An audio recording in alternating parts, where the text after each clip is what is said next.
Gusto mo ba na mapapasaya na siya habang buhay at mababaliw siya sa iyong pagmamahal? Narito ang mga kailangan mong gawin. Mag-ingat ka sa paggawa at siguraduhing handa ang iyong puso at isipan. Kunin mo ang kandila at sindihan mo ito at kunin mo ang larawan niya at ang panulat. Isulat mo sa larawan niya ang pangalan mo at sa baba ang pangalan niya.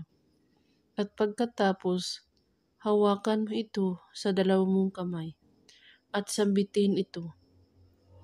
Ang lalaking ito ay mapapasa akin sa hirap at ginhawa. Siya ay mababalisa sa akin.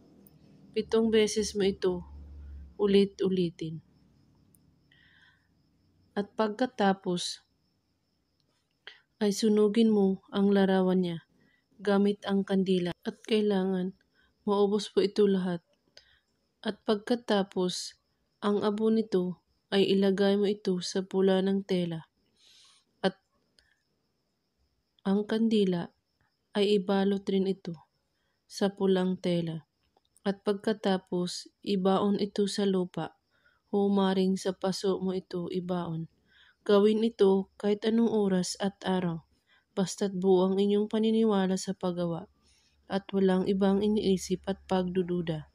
At kung may katanungan po kayo ay magko-comment lang po sa baba. Maraming salamat sa panonood. May God bless us all.